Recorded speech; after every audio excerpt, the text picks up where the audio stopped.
Bismillahirrahmanirrahim. Assalamualaikum warahmatullahi wabarakatuh. Alhamdulillah wassalatu wassalamu ala rasulillah Sayyidina Muhammad ibn Abdillah wa ala alihi wa sahbihi wa man walah wa la hawla wa la quwata illa billah. Subhanaka la ilma lana illa ma 'allamtana innaka antal alimul hakim. Rabbi shrah li sadri wa yassir li amri wahlul 'uqdatam min lisani yafqahu qawli. Alhamdulillah, kita bersyukur kepada Allah Subhanahu wa taala atas kemuliaan yang Allah berikan kepada kita sebagai umat baginda Nabi Muhammad sallallahu alaihi wa ala alihi wasallam. Untuknya tiada kemuliaan selain peluang kita dimuliakan oleh Allah kecuali mengikuti daripada baginda Nabi besar Muhammad sallallahu alaihi wa ala alihi wasallam. Pengikut Rasulullah tentunya jangan jauh dari akhlak luhur baginda Nabi Muhammad sallallahu alaihi wasallam. Maka di kesempatan yang mulia ini saya mencoba untuk silaturahmi pada segenap ikhwan, saudara-saudara saya yang lama sekali tidak jumpa karena wabah pandemi ini. Mudah-mudahan kesempatan yang mulia ini bisa membuat kita dicinta dan mencintai Allah, dicinta dan mencintai Rasulullah, dicintai saudara muslim kita, dan terlebih kita wajib mencintai sesama umat Nabi Muhammad sallallahu alaihi wasallam. Di dalam satu hadis baginda Nabi Muhammad sallallahu alaihi wasallam menjelaskan betapa pentingnya seseorang ini menuntut ilmu. Ya, di dalam menuntut ilmu itu sendiri tidak lepas daripada bagaimana adab, sopan santun, akhlak terhadap segenap umat manusia dan akhlak kepada Allah Subhanahu wa taala.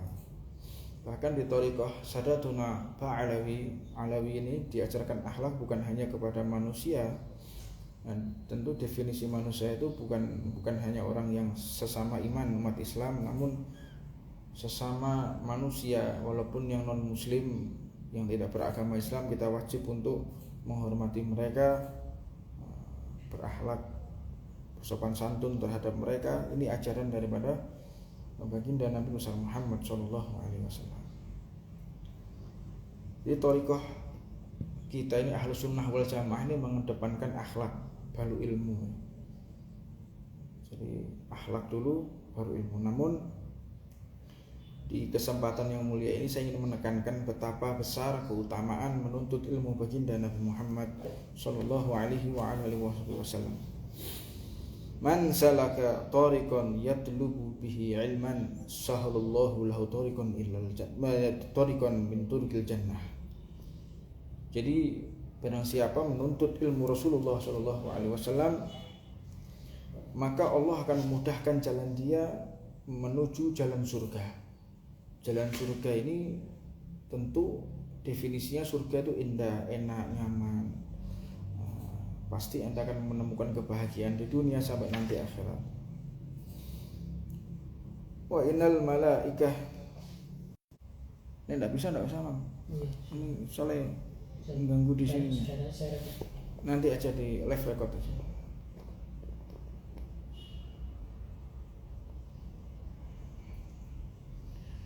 Jadi wa innal malaikah la tad'u ajnihataha li talabil ilm ridan bima yasna'u wa annal alim yastaghfiru lahu kullu man fis samawati wa man fil ardi wal hitani fi jawfil ma' wa innal fadlal alim 'ala al 'abid ka fadlil qamar lailatul badr 'ala sa'idil kawakib wa annal ulama warathatul anbiya wa innal anbiya lam yuwarrithu dirhaman wala dinaran wa innama warathatul ilma wa man akhadahu faqad akhadha bihaddin wafirin. Jadi sesungguhnya para malaikat ini membentangkan sayapnya bagi orang yang menuntut ilmu Rasulullah, belajar ilmu Rasulullah, maka malaikat tersebut rela untuk menaungi. Bahkan satu hadis ini menekankan membentangkan sayapnya, rela untuk diinjak bagi mereka yang menuntut ilmunya Rasulullah SAW. Bahkan ditegaskan pula kelebihan orang yang menuntut ilmu ini, yang mereka benar-benar mengabdi kepada Allah dan Rasulnya, para ulama, itu diibaratkan seperti bulan purnama di malam Lailatul Badar dibandingkan dengan min sa'iril kawakib ala sa'iril kawakib, seperti bintang-bintang. Jadi nggak sebanding ya, orang ahli ibadah dengan orang alim itu nggak sebanding, jauh lebih tinggi daripada orang-orang yang menuntut ilmunya Rasulullah SAW. Wa anal ulama warathatul anbiya, sesungguhnya ulama ini para pewarisnya para nabi. Wa innal anbiya lam yuwarithu dirhaman wala dinaran, sesungguhnya para nabi itu tidak mewariskan dinar, tidak mewariskan dirham, tapi yang diwariskan adalah ilmu. Dan barang siapa mengambil ilmu, berarti dia telah mengambil bagian yang sangat banyak, mendapatkan bagian yang sangat tidak terukur. Insyaallah, mudah-mudahan yang sedikit ini bisa membuat kita semakin giat untuk menuntut ilmunya Rasulullah SAW. Banyak di dalam keutamaan-keutamaan orang-orang yang menuntut ilmu Rasulullah SAW. Saya hentikan sampai di sini. Seperti apa yang sudah saya minta kepada admin untuk membagikan broadcast agar kita bisa menjawab beberapa pertanyaan yang sudah masuk. Ada beberapa pertanyaan yang diserahkan ke saya. Ini pertanyaan yang memang menurut saya banyak yang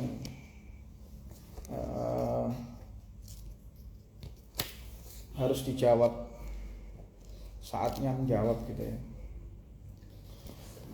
Sebelum saya menjawab segala pertanyaan, mungkin saya ingin menyapa segenap ikhwan yang ada di Instagram Husain Ba'akil. Bagaimana kabar antum semuanya? Mudah-mudahan mendapatkan ridho dari Allah Subhanahu wa taala.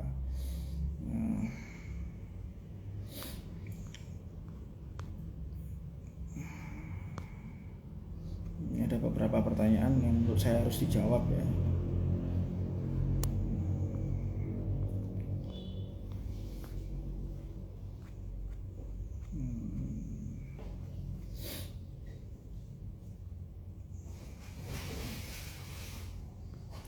Salam ada dari Aceh, Masya Allah, ada dari mana, Makassar, Bojonegoro, dari Malaysia, dari Johor, Masya Allah, Malaysia.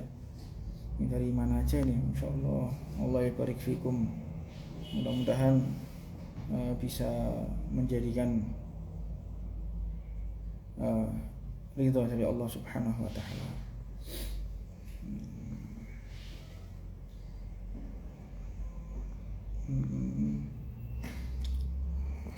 Ini ada yang ngomong, ahlan Habib, gimana yang antum bahas soal Habib Ali Habsyi melihat Allah dan muridnya yang gak mampu melihat seketika langsung mati. Terus memang itu pembahasan khas ya, tidak boleh dibahas secara umum. Namun apa daya, setiap pembicara selalu keceplosan dan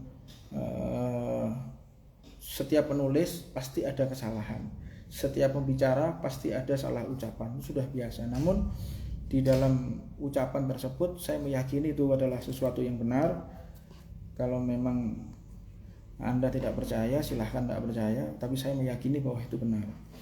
Jadi kalau ada orang-orang yang menanyakan bisa tidak orang itu bermimpi bertemu dengan Allah, menurut saya bisa. Apalagi seorang Al-Habib Ali Muhammad Al-Habsyi, seorang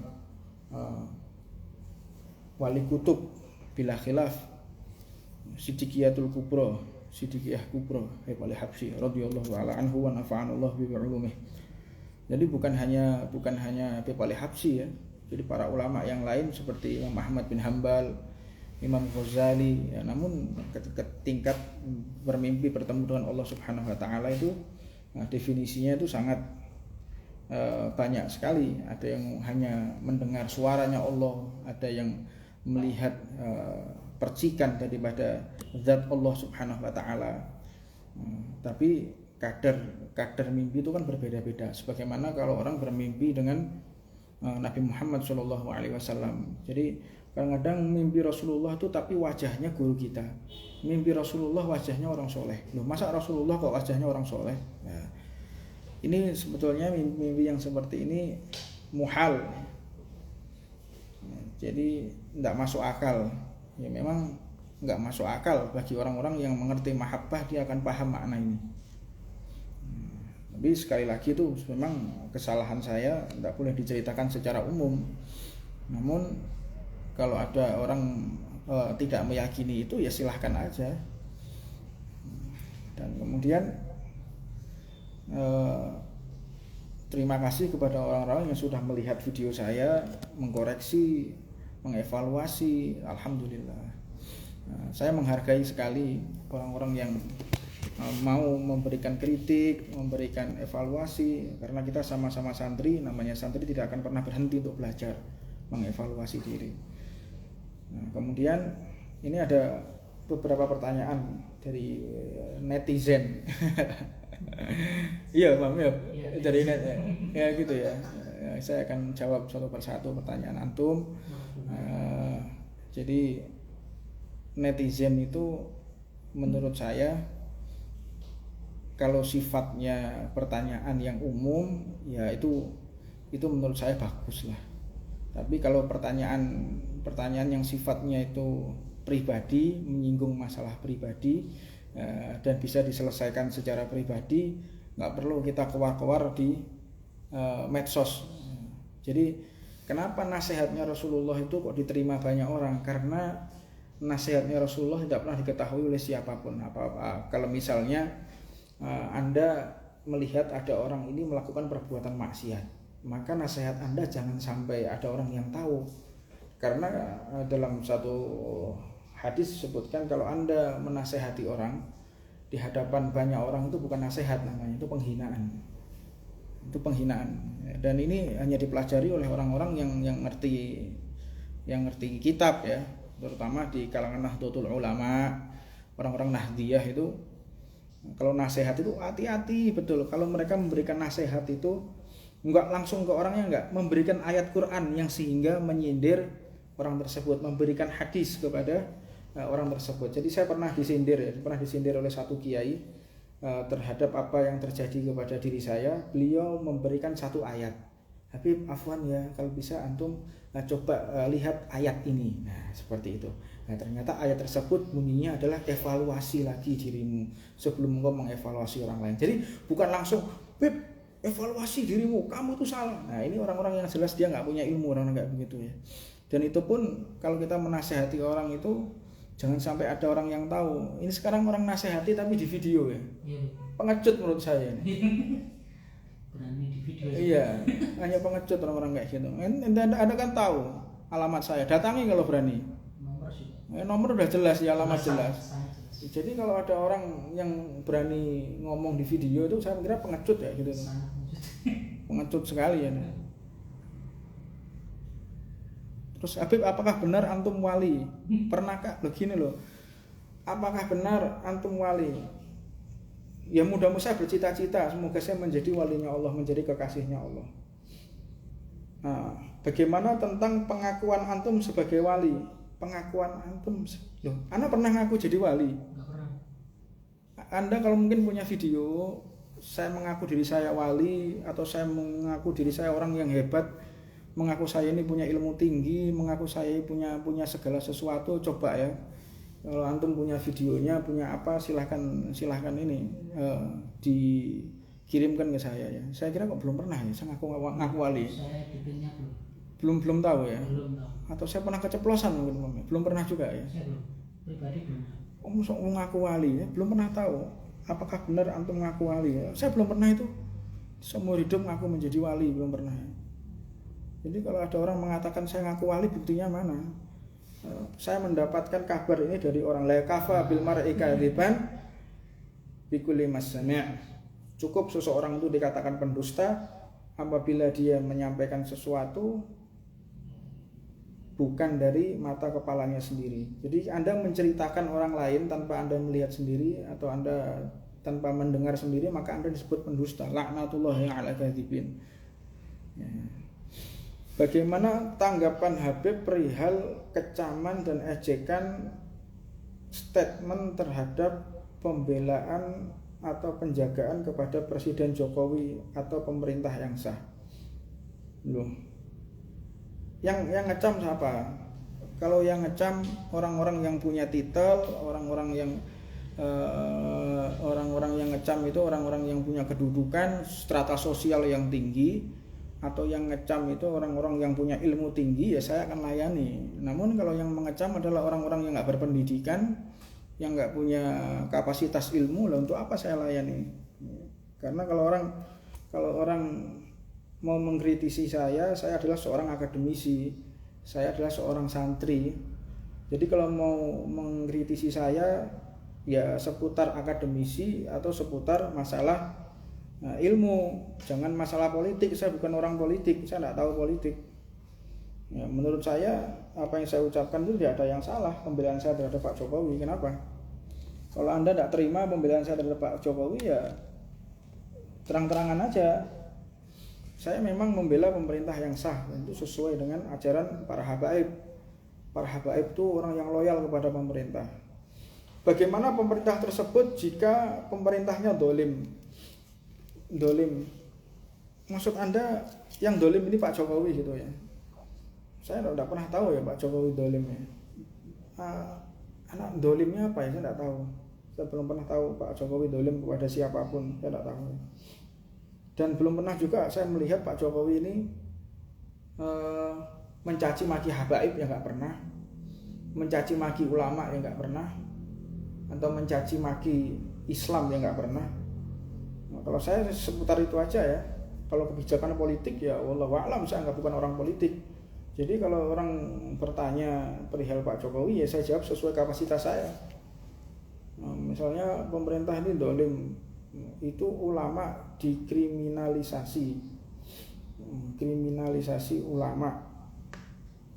Ya mungkin ulamanya bersinggungan dengan hukum sehingga melawan hukum gitu ya. Ya wallahu a'lam ya, saya tidak tahu soal masalah manajemen kenegaraan, saya nggak tahu. Namun menurut saya kalau Anda mengkritik saya masalah pembelaan kepada Pak Jokowi, saya melihat dengan kacamata Islam, dengan kacamata syariat. Selama ini Pak Jokowi tidak pernah menghina habaib, nggak pernah menghina ulama, nggak pernah menista Islam, nggak ada itu yang seperti itu. Jadi menurut saya ya tetap aja presiden secara konstitusi harus kita bela pemerintah yang sah, ya bukan hanya Pak Jokowi. Nanti setelah Pak Jokowi ini siapa? Beliau kan sudah 2 periode, sebentar lagi selesai masa baktinya, diganti dengan presiden yang lain ya. Presiden yang terpilih nanti juga harus kita bela karena itu adalah pemerintah yang sah gitu. Jadi biasa aja lah. Kalau ada orang mengejek, mencaci maki, menurut saya biasa aja lah. Lalu ditanggapi teman-teman nih, Jarno. Ya. Kalau yang ngejek itu seorang ulama besar, orang yang kapasitas ilmunya tinggi, strata sosialnya tinggi, ya harus kita respon gitu ya. Tapi kalau yang ngomong ini anak-anak ingusan ya, buat apa? Nggak perlu kita layani ya. Biarkan aja. Biarkan anjing menggonggong, kafilah tetap berlalu. Kalau memang anda tidak suka, anda datangi aja rumah saya. Anda tahu alamatnya udah jelas, sekretariat Ar-Ridwan jelas. Ada apa buat video itu? Pengecut menurut saya. Biarkan aja. Dan banyak juga saya banyak ditegur oleh para ulama, para habaib. Ditegur saya ditegur, mereka marah, saya terima. Memang saya bukan manusia sempurna dan sangat-sangat menerima kritikan, masukan. Alhamdulillah, saya sangat-sangat berbahagia sekali kalau ada orang menasihati. Tapi orang-orang yang punya ilmu, kapasitas yang tinggi ilmunya itu kalau menasihati orang, dia selalu berduaan, empat mata, terus kemudian duduk bareng, jangan sampai ada orang yang tahu, kalimatnya halus, tidak menyinggung. Itu lebih diterima sebagaimana Rasulullah SAW menasehati para sahabatnya. Jadi kalau ada orang menasehati pakai video keluar-keluar, mungkin dia ini ingin numpang tenar. Anda kalau jadi gini, kalau Anda kepengen terkenal ya, ikutilah orang-orang sesat itu. Orang yang mencaci maki Ka'bah Anda caci maki, Anda pasti terkenal. Ulama siapa yang hebat ya, Anda caci maki, Anda pasti terkenal. Atau seorang negarawan di negara ini, siapa misalnya yang punya pengaruh kuat, caci maki, Anda pasti akan terkenal, Anda akan viral gitu loh. Jadi kalau ada orang-orang yang mencaci maki segala macam, itu saya anggap orang yang ingin numpang tenar ya. Saya pernah melihat juga satu orang video, karena memang orang-orang yang memberikan masukan, ejekan ya pasti akan saya terima, karena itu untuk sebagian dari untuk evaluasi diri. Cuman yang saya sesalkan itu ada orang yang numpang tenar, setelah itu minta sumbangan. Ini yang repot ini. Dibuat video ya kan? Buat video, buat konten, isinya menghina seseorang, setelah itu minta sumbangan pondoknya. Ini gak masuk akal menurut saya ini. Ini apa maunya orang kayak gini? Atau cari subscribe ya mungkin ya. Numpang tenar, cari subscribe, cari duit dari YouTube mungkin ini. Kasihan. Yang kedua ada pertanyaan lagi, apakah benar Habib selama ini mendapat bayaran dari istana?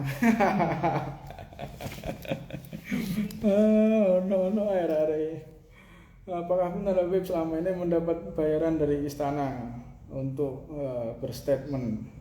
Kasihan ya. Kasih tahu ya, dosa saya itu banyak. Dosa saya itu banyak. Saya kurang ibadah, kurang ilmu, mungkin banyak khilaf. Tapi alhamdulillah lah, Anda memfitnah saya itu, saya bersyukur ya kalau Anda memfitnah saya. Jadi dosa yang saya lakukan Anda ambil, alhamdulillah. Fitnah itu sebetulnya namanya buhtan ya, buhtan. Itu buhtan, orang yang buhtan, biarkan aja. Dapat istana. Orang kalau ngomong itu harus ada bukti.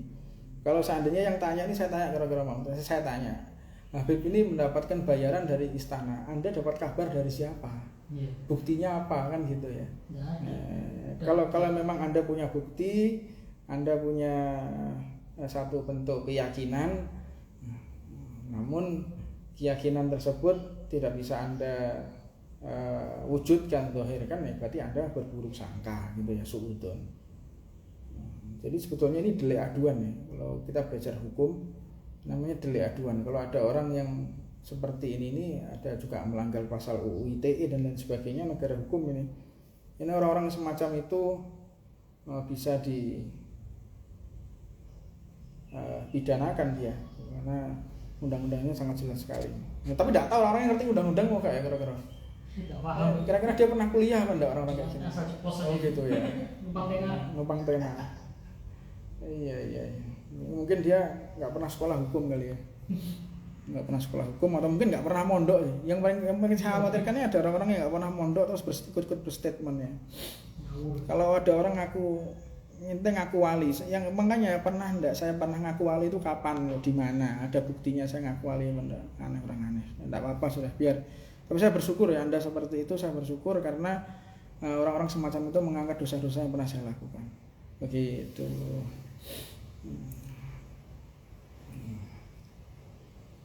Bagaimana ada orang yang bagaimana jika ada orang yang dipidana saat ini tetapi tidak melaksanakan dosa yang dia lakukan? Jadi thariqah kita ini thariqah yang nggak pernah menyebut merek ya, kecuali untuk memahamkan orang. Dan banyak orang-orang yang bertanya kepada Al-Fakir, bagaimana ulama-ulama yang saat ini di penjara. Ya, ulama di penjara itu mulai dulu sampai sekarang tuh tetap ada, tidak ada yang enggak. Mulai zaman Imam Ahmad bin Hanbal. Imam Ahmad bin Hanbal itu disuruh dicambuk, sampai tengah-tengah dicambuk, beliau mengatakan, bentar, tunggu, hentikan cambukannya. Kenapa? Kamu tobat ya? Enggak, saya enggak tobat, saya enggak kapok. Cuman celana saya mau melorot, khawatir aurat saya kelihatan. Itu Imam Ahmad bin Hanbal dicambuk. Jadi para ulama, para habaib itu sudah biasa aja, enggak ada yang istimewa kalau mereka sampai mereka itu di penjara, sampai mereka dianiaya. Itu udah track record mereka mulai zamannya Sayyidina Ali, Sayyidina Husain, Sayyidina Hasan, Sayyidina Aizal Abidin, Muhammad Al-Baqir, Sayyidina Ja'far Shadiq, dan sampai itu sudah makanan sehari-hari ya. Habaib difitnah, habaib dicaci maki, itu udah makanan sehari-hari. Jadi nggak ada yang istimewa. Tapi yang istimewa dari para habaib itu tidak ada dendam di dalam hatinya dan tidak mengajak orang untuk berontak ya. Nggak ada ngajak orang untuk berontak. Jadi ketika Sayyidina Ali Zainal Abidin menyaksikan ayahnya yaitu Sayyidina Husain disembelih di hadapannya, saudara-saudaranya dibantai, tapi tidak pernah mengeluarkan dari lisannya itu dolim. Itu pemerintah yang dolim, itu tidak pernah kayak gitu. Jadi kalau ada orang-orang yang mengaku pecinta habaib terus ikut-ikutan bilang dolim, ini Anda ikut siapa? Ya orang dolim di muka bumi ini pasti ada. Anda jangan seperti mereka dan Anda jangan ikut jadi mereka. Ini biasa aja. Orang kalau mendolimi habaib, mendolimi para ulama itu sudah biasa aja, tidak ada yang istimewa. Karena udah dari dulu sampai sekarang ya isinya dunia kayak begitu. Mungkin Anda yang baru tahu mungkin ya. Jadi kalau ada orang mengatakan ini rezim dolim, Anda ini kurang belajar atau Anda baru pindah dari negara lain masuk negara Indonesia. Ketimpangan penegakan hukum itu pasti ada di sebuah negara, itu pasti ada. Jadi biasa aja lah, nggak ada yang istimewa.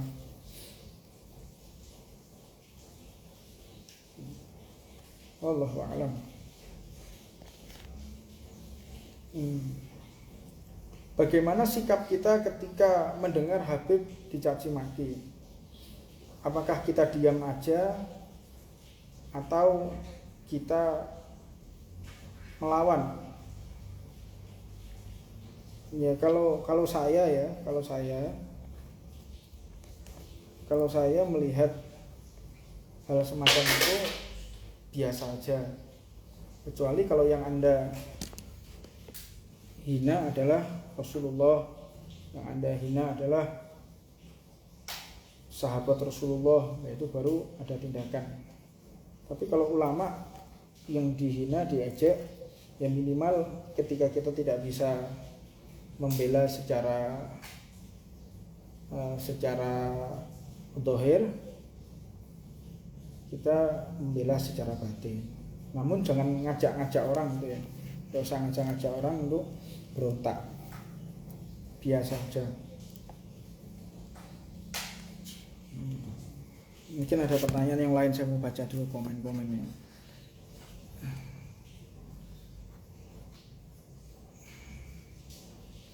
Mungkin ada pertanyaan lain, Fadol. Netizen.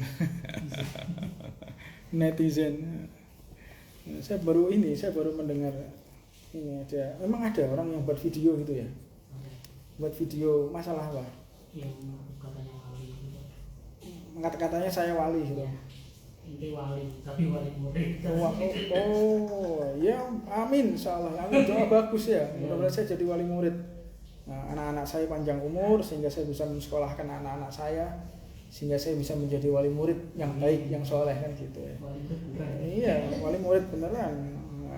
Doa bagus itu. Iya. Alhamdulillah.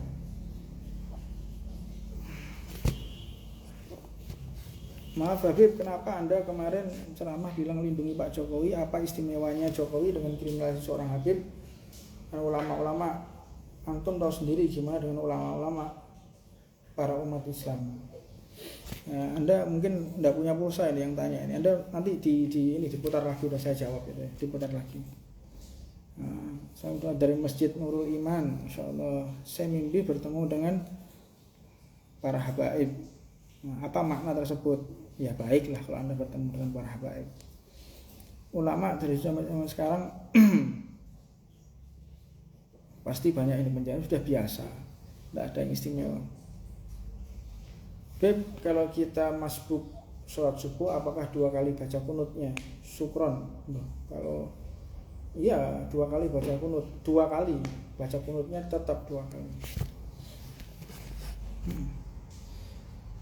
Dulu aku ngimpi, coba bahas masalah ngimpi-ngimpi. Semari ruwet dibelayang ngimpi lagi. Aridwan Tuban kapan dibuka? Insya Allah dalam waktu dekat. Saya rencana Maret mungkin. Mau sebelum Ramadan saya akan gelar satu majelis, insya Allah sebelum Ramadan. Gitu. Assalamualaikum. Wali Jundub, apa yang wali Jundub? Majedub ya. Majedub. Apa itu wali Majedub? Udah saya ada itu di video pernah saya jelaskan ya. Yang belum pernah, yang belum ini. Jadi Anda kalau ada pertanyaan Anda coba carilah di YouTube, itu banyak dari YouTuber yang upload video saya.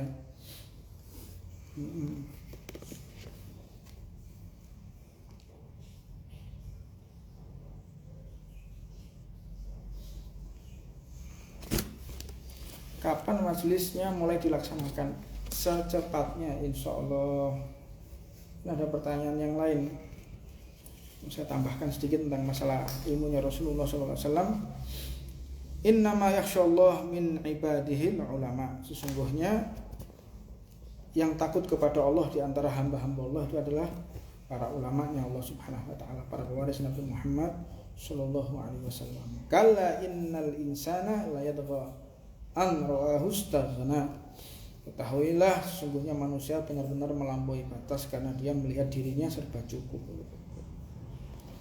Allah. Saya ada pembahasan, ada pertanyaan juga. Bagaimana makna daripada akhlak? Ya, makna akhlak saya contohkan ya. Orang akhlak, di antara akhlak menuntut ilmu. Orang kalau akhlak menuntut ilmu itu yang pertama, kalau kita membahas hadis, kita membahas ulama, itu harus paling tidak kita mempersiapkan dohir kita, pakai baju yang bagus, pakai kopiah, pakai sarung mungkin ya, pakai baju kuku, kemudian jangan lupa berwudu. Nah, baru kita mengucapkan nama Rasulullah, mengucapkan nama Allah Subhanahu wa taala, mengucapkan nama-nama orang-orang soleh, para salaf, para habaib, para kiai. Nah, itu kita harus wudhu dulu. Ini diantaranya akhlak ya. Akhlak kan punya akhlak, punya sopan santun itu. Kalau ingin menyebutkan nama yang agung, tentu dia itu harus mempersiapkan dirinya. Sebagaimana diriwayatkan ada seseorang yang mendatangi Imam Syafi'i. Ketika mendatangi Imam Syafi'i ditanya, wah Imam, saya ada perlu denganmu. Ditanya oleh Imam Syafi'i, perlu denganku secara pribadi atau perlu denganku untuk membahas ilmu? Tentu membahas masalah ilmunya Rasulullah, membahas masalah hadis. Sebentar, kata Imam Syafi'i, beliau ke belakang mandi-mandi, pakai parfum, pakai jubah, pakai imamah, pakai ridaknya, pakai kuhur, baru mengucapkan Allah, mengucapkan Rasulullah, firman Allah, hadis Nabi Muhammad, berbicara masalah ilmu. Ini orang-orang yang mengerti, mengagungkan ilmu, mengagungkan nama Allah, mengagungkan nama Rasulullah, mengagungkan nama habaib, nama kiai, para ulama. Itu orang-orang yang ngerti dzauq, yang ngerti rasa.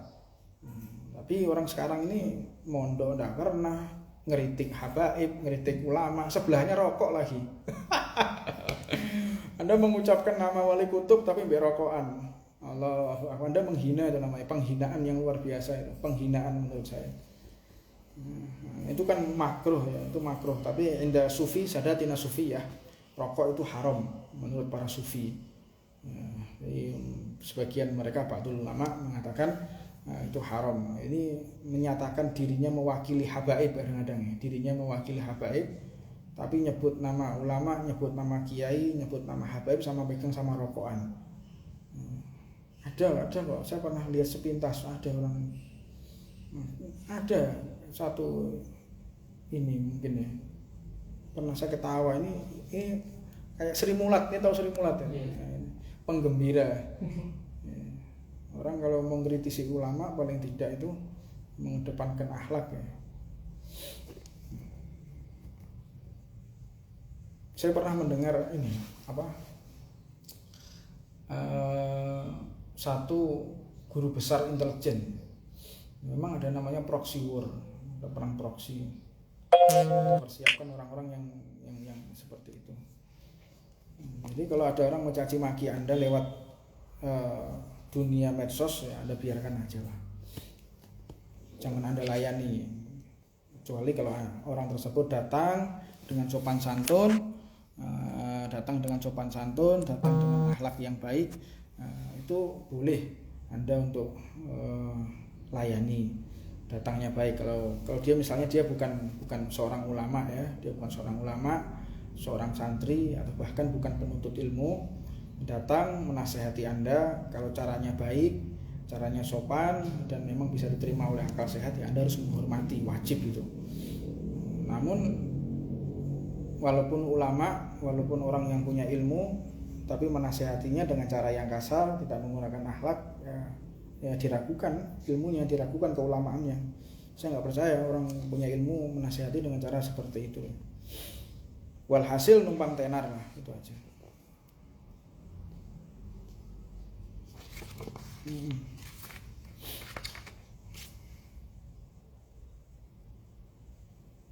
Wallahu a'lam. Ini yang singkat yang bisa saya sampaikan. Mudah-mudahan ada kesempatan berikutnya kita bisa berdialog lagi, kita bisa bertemu lagi dalam keadaan sehat walafiat, dan mudah-mudahan segala kesusahan kita diangkat oleh Allah, segala dosa kita diampuni oleh Allah, segala kekhilafan kita diganti dengan kebaikan, petunjuk, taufik dari Allah Subhanahu wa taala, dan mudah-mudahan wabah ini segera diangkat oleh Allah, yang sakit disembuhkan, yang susah diberi kegembiraan, yang miskin diberi kekayaan, dan segala sesuatu yang sifatnya tidak baik dirubah oleh Allah menjadi baik.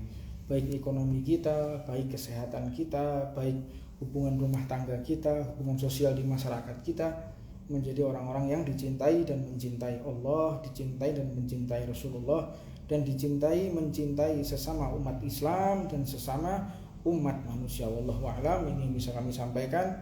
Apabila ada salah-salahnya mohon maaf. Wassalamualaikum warahmatullahi wabarakatuh.